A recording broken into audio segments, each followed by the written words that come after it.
काम केलं सर. आज बहुजन समाज पार्टीच्या नगराध्यक्षपदाच्या उमेदवाराच्या प्रचाराच्या सांगता सभेला आलेल्या आहेत. काय सांगाल बारामतीमध्ये विरोधक उरलेला नाही आणि विरोधक उरलेला नसल्यामुळं सत्ताधारी वर्गाला सत्तेचा एवढा माज चढलेला आहे. त्याच्यावरती एक माणूस लढतोय, एक कार्यकर्ता लढतोय. काळूराम चौधरी आमचे मित्र आहेत आणि बारामतीमध्ये धनदांडग्या, जातदांडग्या आणि नेहमी सत्तेत असणाऱ्या दादागिरीच्या विरोधामध्ये एक माणूस संविधानाच्या अधिकारावर लढतोय आणि त्याच्या पाठीशी ठामपणे उभं राहावं या भावनेनं मी आज बारामतीमध्ये आलोय आणि काळूरामजींच्या पदयात्रेमध्ये मी सहभागी होतोय आणि त्यांना मत द्यावं बारामतीकरांनी, यासाठी मी बारामतीकरांना आव्हान करायला आलोय. मंत्री माणिकराव कोकाटेंचा राजीनामा दिला समोर आहे, मात्र एक निकाल दिलाय कोर्टानं आणि त्यांना दोषी ठरवलं. 2 वर्षाची शिक्षा त्यांना. मुळात माणिकराव कोकाटेसारखा असंवेदनशील माणूस, शेतकऱ्यांच्या प्रश्नावरती वादग्रस्त विधानं करणारा माणूस, माननीय छगनरावजी भुजबळ यांच्यावरती वादग्रस्त वक्तव्य करणारा माणूस, खऱ्या अर्थानं सार्वजनिक जीवनामध्ये, राजकारणामध्ये, समाजकारणामध्ये शेतकऱ्यांच्या प्रश्नावर काय बोलावं याचा कॉमन सेन्स जर या व्यक्तीला नसेल तर अशी व्यक्ती महाराष्ट्राच्या मंत्रिमंडळात असू नये अशी आम्ही वेळोवेळी भूमिका घेतलेली आहे आणि आता तर न्यायालयानंच त्यांच्यावरती शिक्षा सुनावलेली आहे. त्यामुळं अशा डागी मंत्र्यांना मंत्रिमंडळामध्ये राहण्याचा अजिबात अधिकार नाही. अजितदादा पवारांचाच पक्ष हाच मुळामध्ये डागी मंत्र्यांचा, डागी आमदारांचा, कारखानदारांचा, वतनदारांचा, जमिनी हडप करणाऱ्यांचा आहे. त्यामुळे यात वेगळं असं काही नाही. अनेक माणसं, अनेक मंत्री घरी जाऊ शकतात. फक्त कोर्टामध्ये केसेस पेंडिंग आहेत, हिअरिंगवर हिअरिंग होतात, पुढे ढकलल्या जातात, म्हणून काही माणसं फक्त कातडी बचाव आहे आता सध्या, पण अनेक माणसं घरी जाऊ शकतात. कोणती माणसं आहेत जी तुम्ही सांगता आहात की ती माणसं घरी जायला पाहिजे? बघा, कोणावरती तुमचा आरोप? आरोप झालेले अनेक मंत्री आहेत, जसं की जसं भरपूर सांगता येतील. आज कोकाटे गेलेले आहेत.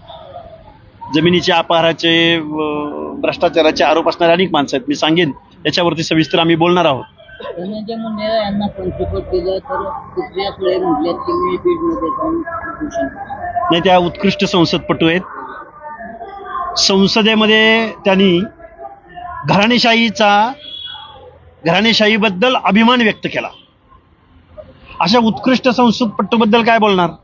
बारामती लोकसभा मतदारसंघामध्ये अनेक प्रश्न आहेत. पुणे जिल्ह्यामध्ये गुन्हेगारीचा रेकॉर्ड झालेला आहे, रेकॉर्ड, कोयता गँग वगैरे वगैरे, सो अँड सो.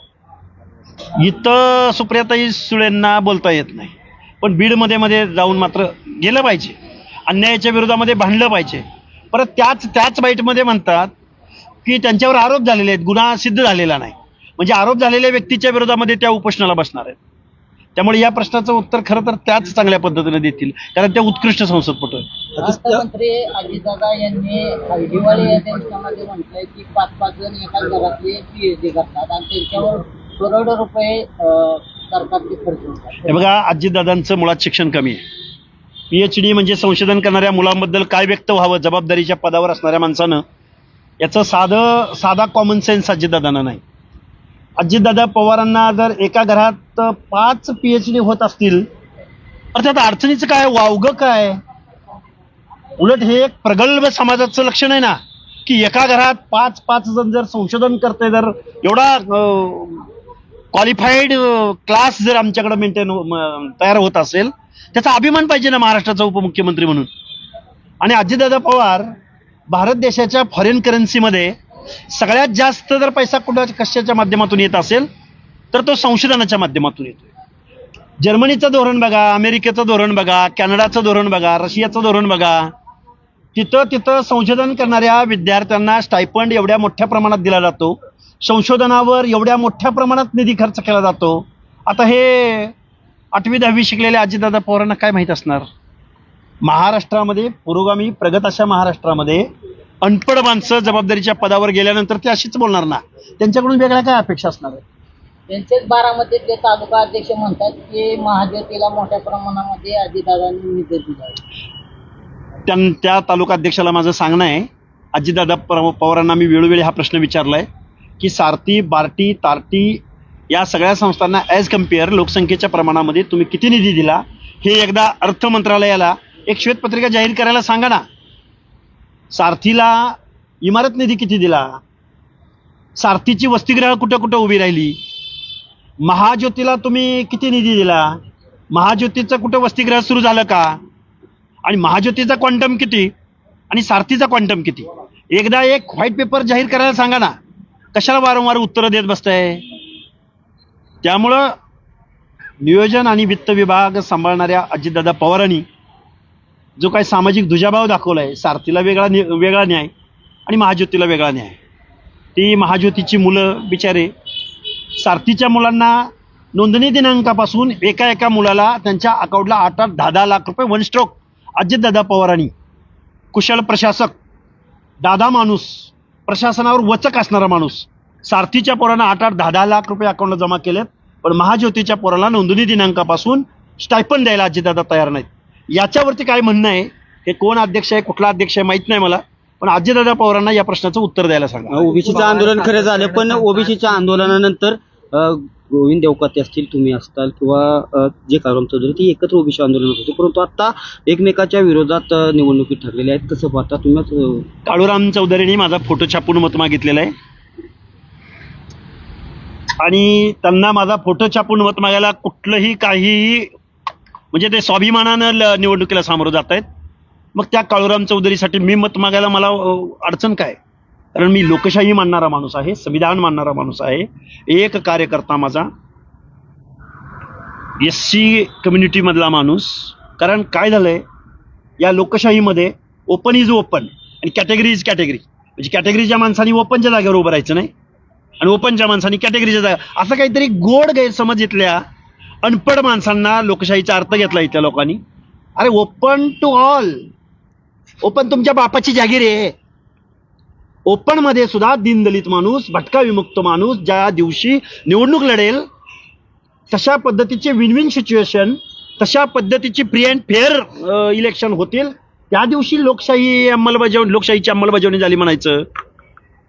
त्यामुळं लोकशाहीचं तत्व सामान्य माणसाला कळावं म्हणून जर विरोधकाची भूमिका सक्षम पद्धतीनं किंवा इथल्या सत्ताधाऱ्यांना लढण्याची भूमिका काळूराम चौधरी घेत असतील, तर मला काळूराम चौधरींच्या बेडर वृत्तीला, लढाऊ वृत्तीला पाठिंबा द्यायला एक कार्यकर्ता म्हणून मी इथं. तुम्ही प्रचाराचा फॉर्म भरण्यासाठी देखील आलता, काळूराम चौधरींचा फॉर्म भरण्यासाठी देखील आला होता, आज देखील सांगता मिळाले.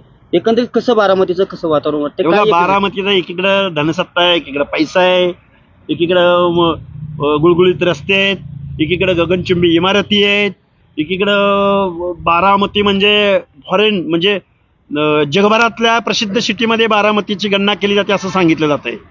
पण त्याच वेळी बारामतीतलेच काही भाग, स्लम्स, त्यांची काय परिस्थिती आहे. हा आमचा नगराध्यक्ष पदाचा उमेदवार 21ला निकाल वेगळा लागणार असं वाटतं. निश्चित लोकशाहीनं सगळ्यांना निवडणुका लढण्याचा अधिकार दिलेला आहे.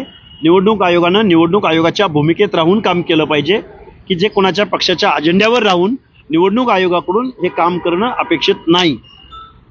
शेवटी निवडणूक आयोग कुणासाठी आहे, तर इथली जनता सार्वभौम आहे. निवडणूक आयोग असेल, न्यायालय असेल, हे काही लोकशाहीचे पिलर आहेत. या पिलरने जनतेला सार्वभौम मानलं पाहिजे, ना की कुठल्या पक्षाच्या अजेंड्यावर त्यांनी काम करू नये. इथं कुणालाही निवडणूक लढवण्यापासून, कुणालाही मतदान करण्यापासून परावृत्त करण्याचा अधिकार निवडणूक आयोगाला कुणीही कधीही दिलेला नाही. आरोप केला होता की अजित पवार गटाच्या कार्यकर्त्यांकडून पैसे वाटून आमचे उमेदवार फोडले गेले, त्यांच्यावर दबाव आणला गेला. आता आजच गेल्या 2 दिवसापूर्वी राष्ट्रवादी काँग्रेस अजित पवार पार्टीच्या शहराध्यक्षांचा एक बॅगेचा पैसे भरलेला व्हिडिओ व्हायरल होतोय. कारवाई झाली पाहिजे. मतं जर विकत घेतली जात असेल, लोकशाहीची थट्टा मानली जात असेल, मतदार राजाला पैशाचं आमिष दाखवून जर निवडणुका लढवल्या जात असतील, तर निवडणूक आयोगाने याची दखल घेतली पाहिजे, याची चौकशी झाली पाहिजे आणि त्या कन्सिस्टन्सीमधली निवडणूक रद्द झाली पाहिजे. 19 डिसेंबरला म्हणजे उद्या असं मोठं काहीतरी घडेल आणि ज्यामुळे देशाच्या पंतप्रधानपदी एक मराठी माणूस बसेल असा दावा आता काँग्रेसचे नेते पृथ्वीराज बाबा चव्हाण यांनी केलाय. आता बघा, म्हणतंय कोण? पृथ्वीराज बाबा चव्हाण, काँग्रेसचे माजी मुख्यमंत्री. बोलतायत कुणाबद्दल? तर मराठी माणसाबद्दल. मराठी माणूस कुठल्या पक्षाचा होऊ शकतो? तर भाजपचा होऊ शकतो. नक्की काय चाललंय भारताच्या लोकशाहीमध्ये? कोण कोणाच्या मांडीवर बसतंय आणि कोण कोणाला गुदगुल्या करतंय आणि कोण कुठल्या पक्षात आहे आणि काल यांचा पक्ष कुठला होता आणि उद्या कुठला पक्ष आहे याची. पृथ्वीराज चव्हाणांकडे त्यांच्या वक्तव्यांकडे बघताना गांभीर्यानं बघितलं जातं. मग आता अरे पृथ्वीराज बाबा चव्हाण माजी मुख्यमंत्री आहेत. एक खरा विरोधक म्हणून विरोधकाची भूमिका त्यांनी बजावायला पाहिजे. असं काहीतरी संभ्रमावस्था निर्माण करून, हे बघा मराठी माणूस पंतप्रधान झाला तर आम्हाला आनंद आहे त्या गोष्टीचा, पण पृथ्वीराज बाबा चव्हाणांना म्हणावं तुम्ही कुठे आहे?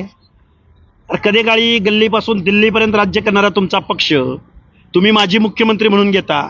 तुम्ही शेतकऱ्यांच्या प्रश्नावर ब्रशब्द बोलायला तयार नाही, ओबीसींच्या प्रश्नावर बोलायला तयार नाही, तुम्ही लोकशाहीची गळचेपी होती त्याच्यावर रस्त्यावर उतरायला तयार नाही, काहीतरी बोलायचं, सनसनाटी निर्माण करायची. हा आम्हाला मराठी पंतप्रधान झाला तर त्याचा आनंद आहे, पण असं काहीतरी सनसनाटी काहीतरी त्याला बेस असावा, लॉजिक असावं, असं माझं एक कार्यकर्ता म्हणून पृथ्वीराज बाबांना म्हणणं आहे. दिवाळी अधिवेशन पार पडलं. या अधिवेशनामध्ये गोपीचंद पडळकर यांनी एक मागणी केली आहे. धनगर आरक्षणाच्या मुद्द्यावरती ज्या तरुणांनी खरं तर आत्महत्या केल्या त्यांना 25 लाख रुपये द्यावे आणि त्यांच्या घरातील एखादा व्यक्ती खरं तर शासकीय नोकरीला लावा, अशी मागणी त्यांनी केली. तुम्ही कसं बघता या मागणी? बघा मागणी केली पाहिजे. कोण सफर करत असेल तर कुठल्याही आरक्षणाच्या संदर्भात त्याला न्याय मिळाला पाहिजे असं माझं म्हणणं आहे. काय प्रश्न होता तुमचा? सध्याच्या राजकीय परिस्थितीबद्दल माझं मत असं आहे, पैसा पैशाकडे जातोय, श्रीमंत श्रीमंत होतोय, गरीब गरिबीकडे जातोय, शोषित त्याचं शोषण होतंय आणि राजकारणामधले सत्तेकडे सगळे जात आहेत. विरोधामध्ये राहून कोणीही काम करायला तयार नाही असं माझं म्हणणं आहे. आणि विरोधक संपलेला आहे आणि हे लोकशाहीमध्ये ही चिंतेची बाब आहे असं एक आंदोलक म्हणून, कार्यकर्ता म्हणून माझं म्हणणं आहे. विरोधक सत्ताधाऱ्यांनी संपवला, साधा प्रश्न आहे ना. कुणाच्या मागं ईडी लावायची, कुणाच्या मागं. आणि विरोधकांनी सुद्धा आता मला वाटतं महाराष्ट्राचं राजकारण असेल किंवा देशाचं राजकारण असेल हे कात टाकेल. एक नवीन प्रश्न, नवीन समस्या, नवीन नेतृत्व, नवीन पक्ष, नवीन विचारधारा इथून पुढच्या कालावधीमध्ये पुढे येतील. आणि आत्ता नरेंद्र मोदी असोत की देवेंद्र फडणवीस असोत की भाजप असो, गल्लीपासून दिल्लीपर्यंत असलेल्या सत्ताधाऱ्यांना आत्ताचा विरोधक त्यांना सत्तेपासून खाली खेचू शकत नाही. तर नवी फ्रंट समोर येईल आणि लोकशाहीचं संरक्षण करेल, संविधानाचं संरक्षण करेल, सर्वसामान्य माणसांच्या अधिकाराचं संरक्षण करेल. एवढं मात्र मी जबाबदारीने सांगू शकतो. बारामतीतील नागरिकांना काय आव्हान करणार? बारामतीतील नागरिकांना माझं आव्हान असेल, लढणाऱ्या माणसाला मतदान करा. तुम्ही काळूराम चौधरींना मतदान केलं, तो निवडून आला तर तो म्हणेल की मला संविधानानं निवडून दिलंय, मला जनतेनं निवडून दिलंय, बाबासाहेबाच्या मताच्या अधिकारानं निवडून दिलंय. पण इतर कोण निवडून दिला? मला ताईनं निवडून दिलंय, मला दादानं संधी दिली, मला दादानं निवडून दिलंय. हे कुठेतरी लोकशाही विरोधी ही तत्व आहे. त्यामुळे जनतेला आव्हान करेल, तुमच्यामध्ये मिसळणारा, तुमच्याबरोबर लढणारा, तुमचे प्रश्न मांडणाऱ्या माणसाला तुम्ही मतदान करावं, निवडून द्यावं, हे मी बारामतीकरांना आव्हान करेन.